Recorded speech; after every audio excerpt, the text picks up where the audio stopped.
আসসালামু আলাইকুম এভরিওয়ান, আশা করছি সবাই ভালো আছেন। আজকে বানিয়ে দেখাবো নিউট্রেলা বা নসিলা। এটা বাচ্চা বা বড় সবারই খুব পছন্দের। এই নিউট্রেলাটি হাতে বানালে খুব অল্প খরচেই বানিয়ে নেওয়া যায়। যদি আমার রেসিপিটি ফলো করেন তাহলে বাজার থেকে চড়া দামে আর নিউট্রেলা কিনে খেতে হবে না। তো চলুন শুরু করা যাক। প্রথমেই আমি চীনা বাদাম নিয়ে নিলাম 1 কাপ পরিমাণ। আপনারা চাইলে এখানে যে কোনো বাদাম ব্যবহার করতে পারেন, তবে অথেন্টিক রেসিপিটি বানানো হয় হ্যাজেলনাট দিয়ে। বাংলাদেশের সব জায়গায় এই বাদামটি তেমন অ্যাভেলেবেল না, তাই আমি চীনা বাদামটি নিয়েছি। এটা প্রায় সব জায়গায় পাওয়া যায়। এখন বাদামগুলোকে ভেজে নেব। চুলার আঁচকে লো আর মিডিয়ামের মাঝামাঝি রেখে বাদামগুলোকে একটু সময় নিয়ে ভেজে নিতে হবে। বাদামগুলোকে ভাজতে ভাজতে কিছু কিছু বাদামের খোসা ক্র্যাক হয়ে আসবে, তখন বুঝে নিতে হবে বাদামগুলো প্রপারলি ভাজা হয়ে গেছে। আমার বাদামগুলো হয়ে গেছে। এখন বাদামগুলোকে ঠান্ডা করার জন্য একটা প্লেটের মধ্যে ঢেলে নিচ্ছি।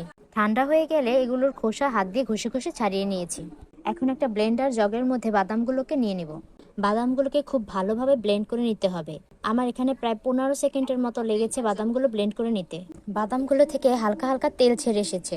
এখন এর মধ্যে দিয়ে দেব 1/3 cup icing sugar. Icing sugar দিয়ে আরও কিছুক্ষণ ব্লেন্ড করে নিব। আইসিং সুগার দিয়ে ব্লেন্ড করার পরে বাদামটা অনেকটা ড্রাই হয়ে গেছে। এখন এর মধ্যে দিয়ে দিচ্ছি 2 টেবিল চামচ রান্নার তেল।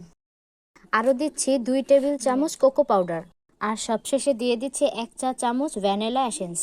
সবকিছু একসাথে খুব ভালোভাবে ব্লেন্ড করে নেব। কিছুক্ষণ ব্লেন্ড করে নেওয়ার পরে আরও 2 টেবিল চামচ তেল দিয়ে দেব। আবারও কিছুক্ষণ ব্লেন্ড করে নেব। এই তো ব্লেন্ড করে নেওয়ার পরে কতটা স্মুথ হয়ে গেছে দেখতেই পারছেন। তৈরি হয়ে গেল নিউট্রেলা। আমি একটা ব্রেডের গায়ে লাগিয়ে দেখাচ্ছি নিউট্রেলাটা কতটা পারফেক্ট হয়েছে।